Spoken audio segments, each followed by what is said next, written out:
নমস্কার বন্ধুরা, সুস্মিতার রান্নাঘর স্লাইস অফ লাইফে আরও একবার আপনাদের সকলকে স্বাগত জানাই। আজ আপনাদের জন্য নিয়ে এসেছি একদম ঘরোয়া স্বাদের সুগন্ধে ভরপুর নিরামিষ আলু পটল কোরমার রেসিপি। নরম আলু, মোলায়েম পটল আর কাজু দইয়ের রিচ গ্রেভিতে তৈরি এই রেসিপি ভাত, পোলাও কিংবা রুটির সাথে খেতে অসাধারণ লাগে। তাহলে চলুন দেরি না করে ঝটপট দেখে নিই আজকের রেসিপি। রান্না দেওয়ার জন্য প্রথমে আমি একটা মশলার পেস্ট তৈরি করে নেব। সেই জন্য এখানে আমি নিয়েছি হাফ কাপ টক দই। এখন দইয়ের মধ্যে দিয়ে দিচ্ছি হাফ চামচ হলুদ গুঁড়ো, হাফ চামচ কাশ্মীরি লঙ্কা গুঁড়ো, হাফ চামচ জিরে গুঁড়ো আর হাফ চামচ ধনে গুঁড়ো। এবার মশলাগুলো সব দইয়ের সাথে ভালোভাবে মিশিয়ে নিয়ে মশলার একটা মিশ্রণ তৈরি করে নিচ্ছি। সব ভালোভাবে মিশিয়ে নিয়ে মিশ্রণটা দেখুন তৈরি করে নিলাম। এবার একটা মিক্সার জারের মধ্যে নিয়ে নিচ্ছি 8-10টা কাজু বাদাম আর 2 টেবিল চামচ এর মধ্যে দিয়ে দিচ্ছি হালকা রোস্ট করে রাখা সাদা তিল। এবার শুকনো অবস্থায় এগুলোকে প্রথমে গুঁড়ো করে নেব। এবার এর মধ্যে প্রয়োজন মতন জল দিয়ে একদম মিহি করে এগুলোকে বাটবো। এভাবে বাটলে তিল কাজুর মিশ্রণটা দেখবেন একদম মিহি তৈরি হবে। তো একসাথে বেটে নিয়ে দেখুন মিশ্রণটা আমি তৈরি করে নিয়েছি। এখন একটা কড়াইতে আমি পর্যাপ্ত পরিমাণ সরষের তেল গরম করে নিচ্ছি। তবে যে কোনো কুকিং অয়েলে আপনারা রান্নাটা করতে পারেন। তেল ভালোভাবে গরম হলে আঁচ কমে রেখে এর মধ্যে দিয়ে দিচ্ছি হাফ চামচ নুন আর 1/4 চা চামচ হলুদ গুঁড়ো।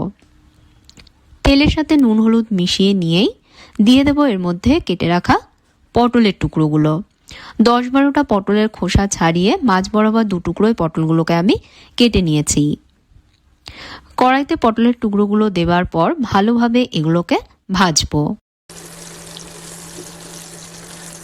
পটলগুলো যাতে তাড়াতাড়ি ভাজা হয়ে যায় তাই ভাজবার সময় কড়াইটা ঢাকা দিয়ে ভাজবো। মাঝারি আঁচে ঢাকা দিয়ে ভেজে নেব আর মাঝে মাঝে কিন্তু অবশ্যই কড়াইয়ের ঢাকা সরিয়ে পটলের টুকরোগুলো একটু উল্টে পাল্টে দেব যাতে সমানভাবে ভাজা হয়। তারপর কড়াইটা আবারও ঢেকে দেব। পটলের সুন্দর ভাজা রং না আসা পর্যন্ত এইভাবেই কিন্তু পটলগুলো ভেজে নিতে হবে। তো আমি দেখুন বন্ধুরা পটলগুলো লাল লাল করে ভেজেছি। এখন ভাজা পটলগুলো কড়াই থেকে তুলে নেব।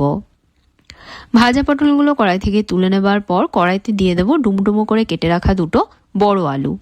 এবার আলুগুলোকেও সোনালি রং করে ভাজবো। আমি আলু পটল আলাদা করে ভাজছি, তবে আপনারা চাইলে কিন্তু আলু পটল একসাথেও ভেজে নিতে পারেন। একইভাবে ভাজবার সময় কড়াইটা আবারও চাপা দিয়ে ভাজবো যাতে তাড়াতাড়ি আলুর টুকরো ভাজা রং চলে আসে।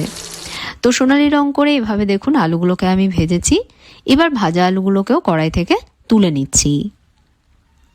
কড়াইতে এবার দিয়ে দেব 2 টুকরোয় ছিঁড়ে রাখা একটা তেজপাতা, দারচিনি, 3টে ছোট এলাচ, 4-5টা লং আর হাফ চামচ দিয়ে দেব গোটা জিরে। ফোড়ন থেকে সুন্দর গন্ধ না ছাড়া অবধি হালকা একটু ভেজে নেব। ফোড়নটা হালকা ভেজে নিয়ে দিয়ে দেব এর মধ্যে 1.5 টেবিল চামচ আদা বাটা। আঁচটা একদম কমে রেখে দেবেন, না হলে কিন্তু ছিটিয়ে আসবে। আদা বাটা তেলে দেবার পর তেলের মধ্যে একটু ভেজে নেব। 1 মিনিট মতন ভেজে নিয়েই এর মধ্যে দিয়ে দেব বেটে রাখা একটা মাঝারি মাপের টমেটো। টমেটোর মধ্যে অল্প নুন দিয়ে এবার টমেটো ভাজবো। টমেটো বেটে দিলে গ্রেভিটা দেখবেন একদম ঘন আর মসৃণ তৈরি হবে। টমেটো থেকে তেল না ছাড়া পর্যন্ত এবার কড়াইটা ঢাকা চাপা দিয়ে কম আঁচে এটা কষাবো। 2 মিনিট কষাতেই দেখুন বন্ধুরা টমেটো থেকে তেল ছেড়ে দিয়েছে। এবার আগে থেকে বানিয়ে রাখা দই মশলার মিশ্রণটা এর মধ্যে দিয়ে দেব। বাটিতে লেগে থাকা দই ধুয়ে অল্প একটু জলও সাথে আমি দিয়ে দিচ্ছি। এবার সব মিশিয়ে নিয়ে এই মশলাটা খুব ভালোভাবে কষাবো।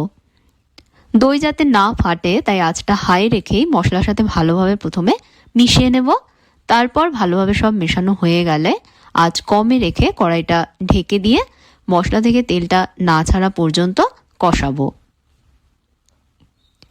এভাবে 3-4 মিনিট কষাতেই দেখুন মশলা থেকে তেল ছেড়ে দিয়েছে। এবার ভাজা আলু পটলগুলো এর মধ্যে দিয়ে দেব।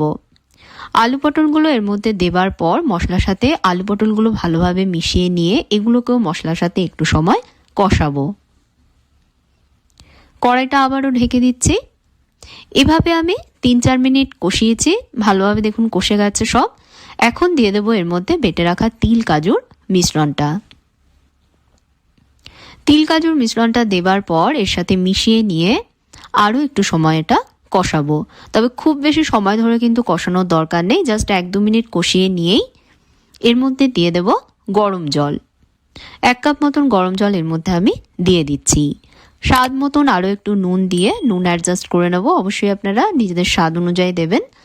সুন্দর ফ্লেভারের জন্য এর মধ্যে দিয়ে দেব 2টো চেরা কাঁচা লঙ্কা, আর দেব 1/2 চামচ চিনি। একটু চিনি দিলে দইয়ের টক ভাবটা ব্যালেন্স হবে। এবার সব মিশিয়ে নিয়ে কড়াইটা ঢাকা দিয়ে রান্না করব আলু পটল সেদ্ধ হয়ে গ্রেভি ঘন হয়ে না আসা পর্যন্ত। কড়াইটা ঢেকে দিয়ে আমি 10 মিনিট লো মিডিয়াম আঁচে রান্না করেছি। দেখুন গ্রেভি ঘন হয়ে গেছে। দেখে নেব আলু সেদ্ধ হয়েছে কিনা। আলু দেখুন সেদ্ধ হয়ে গেছে। এবার দিয়ে দেব এর মধ্যে 1/4 চা চামচ গরম মশলা গুঁড়ো।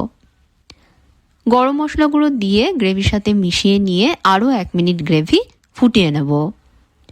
কড়াইটা ঢাকা দিয়ে কম আঁচে আমি 1 মিনিট ফুটিয়েছি। এবার সবশেষে এর মধ্যে দিয়ে দেব 1 চামচ ঘি। ঘি দিয়ে গ্যাস বন্ধ করে দেব আর কড়াইটা 5 মিনিটের জন্য স্ট্যান্ডিং টাইমে ঢাকা দিয়ে রাখবো, যাতে ঘিয়ের ফ্লেভার গ্রেভির সাথে মিশে যায়। তারপর একটা পাত্রে এটা তুলে নেব।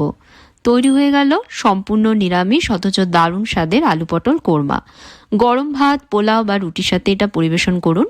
আর রেসিপিটা কেমন লাগলো অবশ্যই জানাবেন। ভালো লাগলে লাইক, শেয়ার, কমেন্ট করতে ভুলবেন না।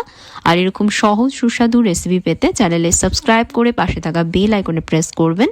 সাথে ফেসবুক পেজেও আমায় ফলো করে নেবেন। তাহলে আজকের মতন বিদায় নিচ্ছি বন্ধুরা। আপনারা ভালো থাকবেন, ভালো রাখবেন। ধন্যবাদ।